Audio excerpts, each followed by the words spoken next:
যদি কেউ মনে করে থাকে যে আমি একটা পীর সাহেবের খেরকা মোবারক, একটা পাঞ্জাবি কি একটা পাগড়ি দিলুম, দিলে পীর সাহেব বানিয়ে দিলুম। অনেকে এমন কথা বলছে যে অমুক ব্যক্তির একটা পাগড়ি এনে আপনার মাথায় পরিয়ে দিচ্ছে আপনার পীর সাহেব। তাহলে আমার প্রশ্ন হলো যে আপনি যদি একটা পুরুষ মানুষকে একটা শাড়ি পরিয়ে দেন, সে কি নারী হয়ে যাবে? নাকি একটা মেয়ে ছেলে পাঞ্জাবি পায়জামা পরে দিলে পুরুষ হয়ে যাবে? এই জ্ঞান বুদ্ধি নেই, আপনারা আলেম সাজে বসে আছেন। উপস্থিত সুধী মণ্ডলী, তরিকাতে সালিকিন, মাদ্রাসায়ে মাসুমিয়ার ছাত্র এবং আগত মেহমান, সবার উপরে আমার সালাম, আসসালামু আলাইকুম। আজকের আসুন একটা বিশেষ জিনিস আপনাদেরকে আলোচনা করে দিয়ে দেই।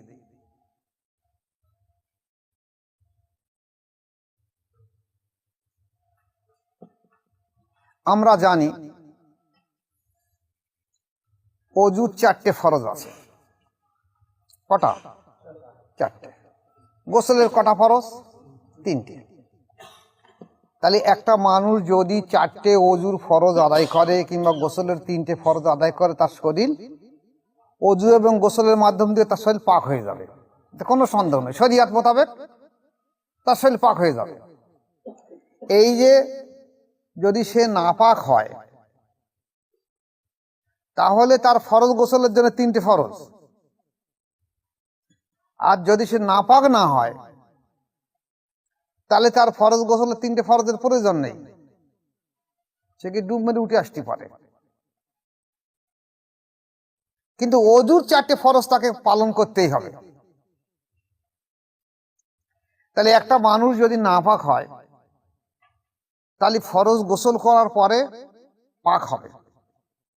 আবার যদি সে এমনি পাক থাকে কিন্তু যদি তার নামাজ পড়তে চায়, তাহলে অজু করতে হবে, তার 4টে ফরজ আদায় করতে হবে।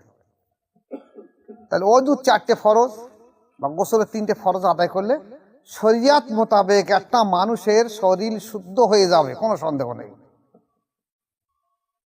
কোরআন হাদিস মোতাবেক তার শরীর শুদ্ধ হয়ে যাবে।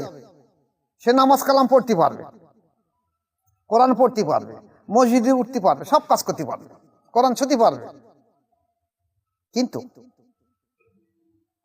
মানুষের যে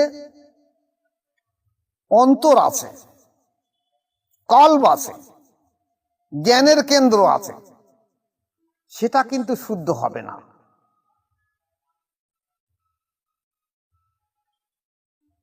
ভালো করে খেয়াল করবেন।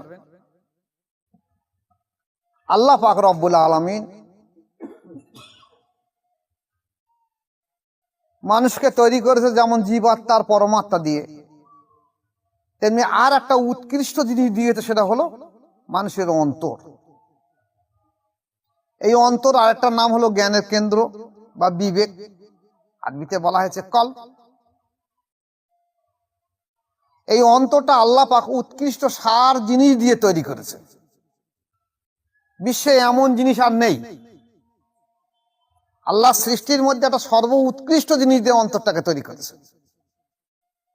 উদ্দেশ্য এই যে মোমেন ব্যক্তি, মানুষ যখন মোমেন হবে, তখন মোমেন হবার সত্য হলো এই অন্তরের যে নোংরা গুলো তার শুদ্ধ হয়ে যাবে, তারপর সে মোমেন হবে।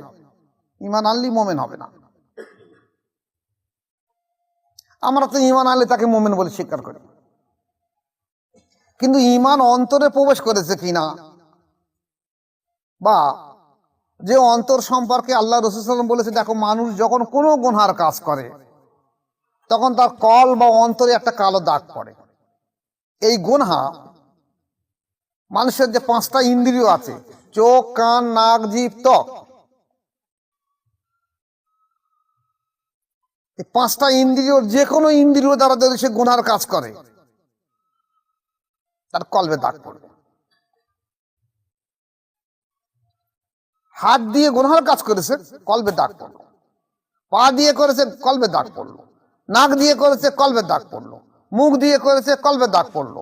চোখ দিয়ে করেছে, কলবে দাগ পড়লো। কান দিয়ে করেছে, কলবে দাগ পড়লো। তা 5টা ইন্দ্রিয়র যে কোনো একটা ইন্দ্রিয় দিয়ে যখন সে গুনার কাজ করবে, তার কলবে দাগ পড়বে। তাহলে বাহ্যিক যদি অজু গোসল করে শরীর শুদ্ধ হয়, তাহলে একটা মানুষ ইন্দ্রিয় দ্বারা অর্থাৎ নফসে আম্মারার দ্বারা, নফসের দ্বারা যে গুনাহগুলো করেছে, সেই গুনহার দাগগুলো যে কলবে বসেছে, সে কলবটা যদি শুদ্ধ না হয়, তার দেহ শুদ্ধ হবে কি করে? বাহ্যিক গোসলে শুদ্ধ হবে, কোনো সন্দেহ নেই। কিন্তু আল্লাহ রাসূল সাল্লাল্লাহু আলাইহি ওয়াসাল্লাম কি বলছে? বিসমিল্লাহির রহমানির রহিম, আলা ইন্না ফিল জাসাদি মুদগাতান ইজা সালুহাত সালুহাল জাসাদু কুল্লুহু ওয়া ইজা ফাসাদাত ফাসাদাল জাসাদু কুল্লুহু আলা ওয়াহিয়াল কলব। কোন হাদিস? বুখারী, মুসলিম, তিরমিজি, আবু দাউদ, নেসাই, মানে সমস্ত হাদিসের ভিতরে এই হাদিসটা এসেছে। আল্লাহ রাসূল কি বলেছে? সাবধান, জেনে রেখে দাও, নিশ্চয়ই মানুষের ভিতরে একটা গোশতের টুকরো আছে, এটা যদি তার শুদ্ধ হয়ে যায়, তার সমস্ত ফিজিক্যাল বডিটা শুদ্ধ হয়ে যাবে। আর এটা যদি অশুদ্ধ হয়ে থাকে, তার সমস্ত ফিজিক্যাল বডি অশুদ্ধ হবে। সেটা হলো কল বা দেল বা অন্তর। তাহলে আমরা বাহ্যিক অজু গোসল করে মনে করতে শরীরকে সুস্থ শুদ্ধ করে দেব, কিন্তু আল্লাহ রসুল যে প্রত্যেকটা হাদিস শরীফে বলেছে যে অন্তরকে শুদ্ধ সুস্থ না করলে তার সমস্ত দেহ শুদ্ধ হবে না, সেটা শুদ্ধ হলে সমস্ত দেহ শুদ্ধ হবে। যেমন বলা হয়েছে যে মুমিন কোনো সময় অপবিত্র থাকে না, মুমিনের অন্তর সর্বসময় পবিত্র থাকে। একটা মানুষ যে কলেমা পড়বে, লা ইলাহা ইল্লাল্লাহু মুহাম্মাদুর রাসূলুল্লাহ পড়বে, এই কলেমা আল্লাহ রাসূল বলতে, দেখো কলেমা সে জবান দিয়ে পড়েছে, তার অন্তর যদি সাক্ষী না দেয় সে মুমিন নয়। অন্তর সাক্ষী দেওয়া মানে কি? জবানও বলছে, অন্তরও বলবে। আর যদি জবান বলে অন্তর না বলে, সে কিন্তু মুনাফিক হবে। মুখ আর অন্তর যদি দুটো আলাদা হয়, তাকে বলা হয়েছে কি? মুনাফিক। তার অন্তর তার মনের সঙ্গে, মুখের সঙ্গে সাক্ষী দেয়নি। তা আমরা যারা কলেমা পাঠ করেছি, আমরা ঠিক একই ক্যাটাগরির মানুষ হয়েছি। এইবার আমরা নামাজ পড়ছি, ওযু করছি, গোসল করছি, কোরআন পড়ছি, কোরআন শুনছি, মসজিদে যাচ্ছি, কিন্তু আমরা অন্তরকে শুদ্ধ সুস্থ করার দিকে আদৌ তাকাই না। অথচ আল্লাহ রাসূল সাল্লাল্লাহু আলাইহি ওয়াসাল্লাম বারে বারে তাকিদ দিয়েছে এই অন্তর সম্পর্কে, যে যে ব্যক্তির অন্তর থাকলো, সে অন্তরের চোখ দিয়ে দেখলো না, অন্তরের কান দিয়ে শুনলো না, অন্তরের চক্ষু দিয়ে দেখলো না, তাহলে সে ভালো হয় কি করে? যেটা সম্পর্কে কোরআন শরীফে বলেছে, আল্লাহ পাক কি বলেছে? বিসমিল্লাহির রহমানির রহিম, লাহুম কুলুবুল লা ইয়াফকাহুনা বিহা ওয়া লাহুম আয়ুনুন লা ইবসিরুনা বিহা ওয়া লাহুম আযানুন লা ইয়াসমাউনা বিহা উলাইকা কাল আনআমি বাল হুম আযাল। আল্লাহ পাক বলছে কি তাদের কলব আছে। কোন সূরা? সূরা আরাফের 179 নম্বর আয়াত, বোধহয় 9 পারা সম্ভবত মনে হচ্ছে। আল্লাহ পাক বলছে যে তাদের কলব আছে। কাদের? ইনসানের দিকে বলছে তাদের কলব আছে। এই কলবের দ্বারা তারা দেখিনি, কলবের চোখ দিয়ে দেখিনি, কলবের কান দিয়ে শুনিনি, কলবের মুখ দিয়ে বলিনি। তাদের কলব আছে, এর দ্বারা তারা বোঝে না, তাদের এর দ্বারা দেখে না, এবং এর দ্বারা তারা কান আছে, তারা শোনেও না। এরা কারা? আল্লাহ পাক কি বলছে? এরা হলো চতুষ্পদ জানোয়ারের ন্যায়। এরা কারা? চতুষ্পদ জানোয়ারের ন্যায়। বালহুম আযাল্লু বলছে না, এর থেকে আরো খারাপ। আল্লাহ পাক আগে বল চতুষ্পদ জানোয়ার নয়, আবার বলছে না, এর থেকে আরো খারাপ। তারা কারা? যারা অন্তরে চক্ষু দিয়ে দেখলো না, শুনলো না, বুঝলো না। তাহলে অন্তর এমন একটা ফ্যাক্টর, একটা ফিজিক্যাল বডির ভিতরে রয়েছে। আজকের যদি ওলামা সমাজ সেদিকে না তাকায়, তাহলে কি করে হবে? তারা মনে করছে যে বাহ্যিক ওযু গোসলের মাধ্যমে সম্ভব হয়ে উঠবে। আপনি আসুন, আজকের আমাদের দেশে ওলামা সমাজের একটা ধারণা রয়েছে একটা মানুষ যদি মসজিদে যায় জান্নাতি হয়ে যায়, ভালো হয়ে যাবে। একটা মানুষ যদি হজ করে ভালো হয়ে যাবে। একটা মানুষ যদি মসজিদে 2 কাঠা জমি দান করে আল্লাহ তার জান্নাত নসিব করে দেবে। একটা মানুষ যদি একটা মাদ্রাসা করে, একটা আলেম যদি একটা মাদ্রাসা করে, মানুষ তাকে মাথায় তুলে নেয় যে আলেম মাদ্রাসা করেছে, খুব ভালো মানুষ। কিন্তু আল্লাহ পাকের বিচার হবে অন্তরে, বাহ্যিক কিছু বিচার করবে না। আল্লাহ পাক বলছে বিচার হবে অন্তরের, বিচার করা হবে। অনেক সময় মানুষ অনেক কাজ করে যেগুলো সমাজের দৃষ্টি থেকে দেখা যাচ্ছে সেগুলো খারাপ, কিন্তু অন্তরের দিক দিয়ে বিচার করে দেখা যাচ্ছে ঠিক কাজ করেছে। এই আল্লাহ পাক অন্তরে বিচার করবে। তাই ফিজিক্যাল বডিকে বলা হয়েছে, যদি কারো অন্তরে রোগ হয়ে থাকে, ফি কুলুবিহিম মারাদুন, অন্তরের যদি কারো রোগ হয়ে থাকে, তাহলে এই রোগের কারণে তার সমস্ত দেহটাই রোগাক্রান্ত হয়ে উঠবে। আর এই অন্তরের রোগের কারণেই মানুষ আজ খারাপ পথে চলছে, খারাপ কাজ করছে। আজকে মানুষ খারাপ কাজ করছে কেন? নামাজ পড়ছে, তার অন্তর শুদ্ধ করে নেই বলে সে আরো খারাপ কাজ করছে। রোজা করছে, তার অন্তরে শুদ্ধ নেই বলে খারাপ কাজ করছে। হজ করছে, অন্তরে শুদ্ধ নেই বলে খারাপ কাজ করছে। জাকাত দান সাদকা করছে, অন্তর শুদ্ধ নেই বলে খারাপ কাজ করছে। এমনকি দেখা যাচ্ছে একটা মানুষ মাদ্রাসা করেছে, কি মসজিদ করেছে, কি ইমামতি করে, কি মুয়াজ্জিনি করে, তারাও দেখা যাচ্ছে তাদের অন্তর শুদ্ধ সুস্থ না থাকার কারণে খারাপ কাজ করে। এখন এই অন্তর শুদ্ধ সুস্থ করার জন্য এটা আলাদা সাবজেক্ট সিলেবাস আছে, এটা মাদ্রাসা শিক্ষায় হয় না। মাদ্রাসা শিক্ষায় অন্তর শুদ্ধ সুস্থ হয় না। এই একমাত্র রাসূল পাক সাল্লাল্লাহু আলাইহি ওয়াসাল্লামের কাছে যারা যে মানুষগুলো বায়াত হয়েছে, সাহাবাগুলো বায়াত হবার সঙ্গে সঙ্গে তাদের অন্তরের অনুভূতি এসে অন্তর শুদ্ধ সুস্থ হয়েছে। কিন্তু যুগের সঙ্গে সঙ্গে এমন এসে গেছে যে পরবর্তীকালে দেখা যাচ্ছে যারা বায়াত গ্রহণ করেছে, যে সব সাহাবা, তাবিঈন, তাবিঈন, আইম্মায়ে মুজতাহিদিন বা বুজুর্গানের দিনদের উপরে বায়াত গ্রহণ করেছে, তাদের অন্তর শুদ্ধ সুস্থ করতে গেলে কারো সঙ্গে সঙ্গে গেছে, কারো সময় লেগেছে। তাই দেখা যাচ্ছে তৎপরবর্তীকালে বড় পীর আব্দুল কাদের জিলানী রহমতুল্লাহ কাদেরিয়া তরিকা এনেছে, খাজা সাহেব চিশতিয়া তরিকা এনেছে, নকশবন্দি রহমতুল্লাহ বাহাউদ্দিন নকশবন্দি তরিকা এনেছে, পাঞ্জাবে সেরিন্দে মজাদ আল মজার তরিকা এনেছে।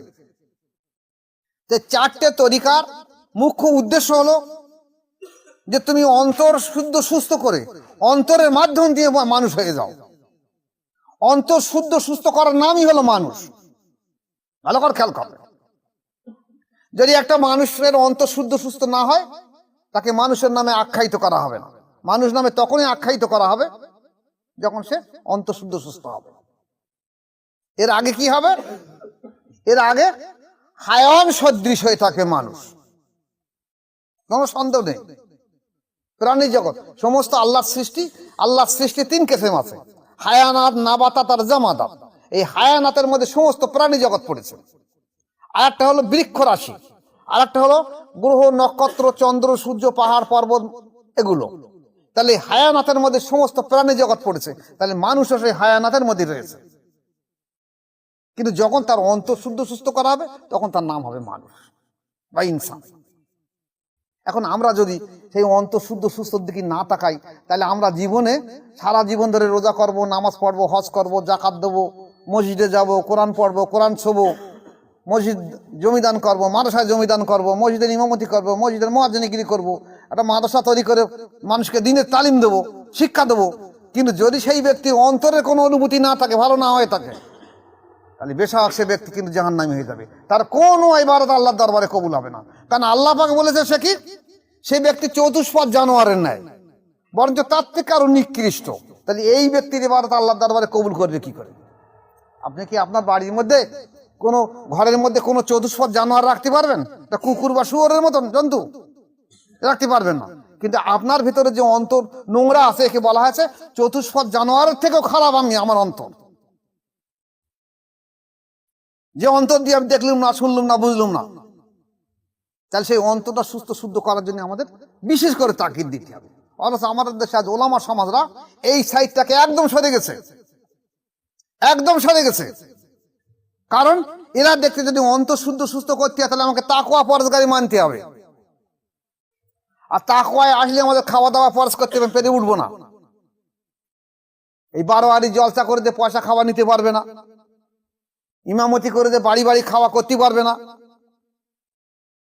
আর এই অন্তর শুদ্ধ সুস্থ না হলে তো সে ইনসান হবে না। এই অন্তর শুদ্ধ সুস্থকে আবার এক সম্প্রদায় ওলামারা রয়েছে, ধোকায় নিয়ে গেছে, ধোকায় নিয়ে গেছে। আর দেখছেন না আমাদের দেশে একটা বড় মাওলানার পীর বলে আখ্যায়িত করছে। পীর কাকে বলে? যিনি কোন তরিকা, চাই কাদেরিয়া হোক, চিশতিয়া হোক, নকশবন্দি হোক, মোজারের তরিকা, তরিকার মধ্যে তার মুর্শিদ কেবলা তাকে বায়াত করিয়ে তার অন্তর শুদ্ধ সুস্থ করে তার তাসকিয়া নফস করে তাকে খেলাফত দিচ্ছে, পীর সাহেব উপাধি দিচ্ছে। কিন্তু এখানে তা লাগে না, বায়াত হতে হয় না। একদম সাধারণ মানুষ তাকে পীর বলে মেনে নিচ্ছে। আপনি পীর সাহেব, আপনাকে আমি পীর করে দিই। একটা সাধারণ মানুষ একজনকে পীর বানিয়ে দিচ্ছে। কি জমানা পড়ে গেছে! ভণ্ডামির জমানা ছাড়া আর কিচ্ছু না, আর ভণ্ডামি ছাড়া আর কিচ্ছু না।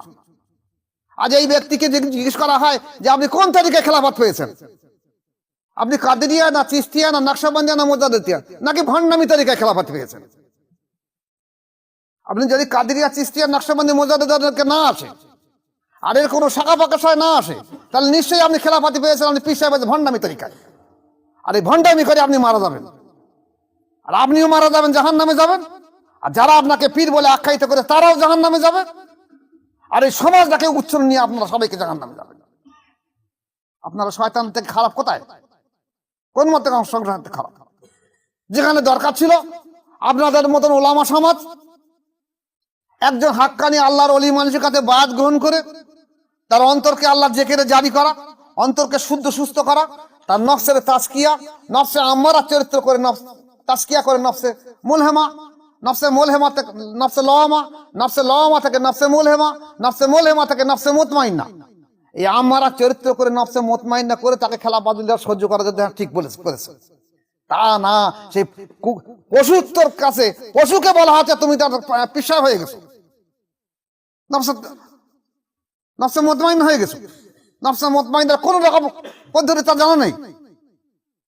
এই যদি সমাজ ব্যবস্থা হয় তাহলে সমাজ পরিবর্তন হবে কি করে? আর যদি আমরা এই জায়গায় দাঁড়িয়ে এই সত্যকে প্রতিষ্ঠা করতে চাই, দেখা যাবে এই সমাজের ওলামা সমাজ আপনাদের বা আমাদের কিন্তু বিরোধিতা করবে, হিংসা করবে, কুৎসা করবে, কুৎসা রটিয়ে দেবে, মানুষের কাছে খেলো করে দেওয়ার চেষ্টা করবে। কিন্তু খেয়াল রেখে দেবেন সত্য নিশ্চয়ই ফুটে উঠবে। আল্লাহ পাক বলছে ওয়াকুল জাআল হক ওয়া জাকাল বাতিল ইন্নাল বাতিলা কানা যাহুকা, নিশ্চয়ই সত্য ফুটে উঠবে, মিথ্যা পরাভূত হবে। আল্লাহ পাক বলছে আমি নিশ্চয়ই সত্যকে ফুটিয়ে তুলবো। আপনি মাওলানা মুফতি সাহেব কেন, পৃথিবীর কার ক্ষমতা নেই আল্লাহর দিনকে মুছে দেওয়ার।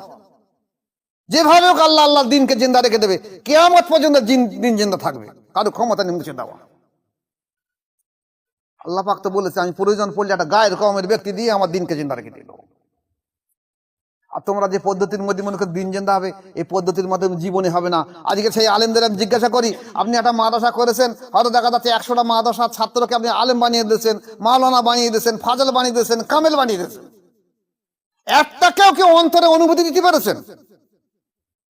আপনার নিজের অন্তরে অনুভূতি নেই। আপনি বলুন যে হ্যাঁ একটা মানুষকে আমি কলবে জারি করে দিতে পেরেছি, একটা মানুষকে তাসকিয়া নফস করে দিতে পেরেছি। আপনি জাহির শিক্ষা দিয়েছেন, লাভটা কি হবে তাদের সমাজের? এই জাহিরি শিক্ষা অর্জন করার পরে আর সমাজে দেখা যাচ্ছে তারা সেই পদ্ধতির মাধ্যমে চলেছে যে আর বায়াত হতে হবে না, অন্তঃশুদ্ধ তাজকিয়া করার দরকার নেই, এইভাবে চলে যাবে, যেভাবে চলে যাবে এইভাবে যদি চলে যায় তার সমাজটা এমনি ধ্বংস হয়ে যাবে। আল্লাহ পাক অন্তত আমাদের বুঝ দেখ। আমরা দোয়া করি যে আল্লাহ যতগুলো মানুষ আমরা সামনে আছি এবং আগামীতে আল্লাহ পাক আমাদের সমাজের মানুষের, পুরুষ এবং স্ত্রী সমাজের সবার সর্বাঙ্গীন মানুষ সবাইকে বুঝদান করুক, সবাই অন্তত সত্যের দিকে এগিয়ে যায়। চাই কাদেরিয়া হোক, চাই চিশতিয়া হোক, চাই নকশবন্দিয়া হোক, চাই মোজাদ্দেদিয়া হোক, বায়ের শাখা পোশাখা যে তরিকাগুলো আছে সেই মাশায়ের কাছে গিয়ে বায়াত গ্রহণ করে যদি সে আপনার অন্তরের জিকির জারি করে দিয়ে দিতে পারে, আপনার নফসের চরিত্র আম্মারা থেকে যদি নফসে মুতমাইন্না করে দিতে পারে, তাহলে সে ব্যক্তি পীর সাহেব, আর যাকে করে দেবে সেও পীর সাহেব হতে পারে। আর এ ছাড়া যদি কেউ বলে যে এমনি এমনি আপনাকে পীর সাহেব দিলাম, সে ভণ্ড পীর ছাড়া আর কিছু নয়।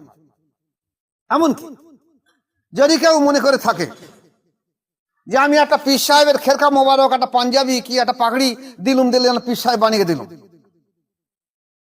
অনেকে এমন কথা বলছে যে অমুক ব্যক্তির একটা পাগড়ি এনে আপনার মাথা পরিয়ে দিচ্ছে আপনার পীর সাহেব। তাহলে আমার প্রশ্ন হলো যে আপনি যদি একটা পুরুষ মানুষকে একটা শাড়ি পরিয়ে দেন, সে কি নারী হয়ে যাবে? হ্যাঁ, নাকি একটা মেয়ে ছেলে পাঞ্জাবি পায়জামা পরে দিলে পুরুষ হয়ে যাবে? এই জ্ঞান বুদ্ধি নেই আপনার, আলেম সাজে বসে আছেন। পাগড়ি পরিয়ে দিলে পীর সাহেব হয়ে যাবে। সব ধান্দাবাজি ধোকাবাজি বন্ধ করো, বরঞ্চ সত্যটাকে মানুষের সামনে প্রচার করে দাও, যে যেখানে সত্য আছে সেখানে মানুষ চলে যাক। এলমে শরিয়াত শিখুক অবশ্যই, কিন্তু প্রত্যেকটা মানুষের দাওয়াত দেন যে বাবা যেখানে যে জায়গায় ভালো জায়গায় পাস, যেখানে নফসের তাজকিয়া হয়, অধিকাংশ মানুষের অন্তঃশুদ্ধ সুস্থ হয়, সেখানে তোমরা চলে যাবে, বায়াত গ্রহণ করো, গিয়ে আল্লাহ মুখে হয়ে যাও, আল্লাহ তোমাদের জন্য যথেষ্ট হয়ে যাবে। আল্লাহ আমাদের জন্য যেমন যথেষ্ট করুক, আমরা দোয়া করি এই সম্প্রদায়ের ওলামা সমাজও যেন আল্লাহ পাক তাদেরকে রহম করে, তারা যেন তাজকিয়া নফস করে দিয়ে দেয়। আমরা দোয়া করি আল্লাহ তাদেরকে ভালো করুক, হিদায়াত করুক। ওমা আলাইনা ইল্লাল বালাগ। আসসালামু আলাইকুম ওয়া রাহমাতুল্লাহি ওয়া বারাকাতুহু।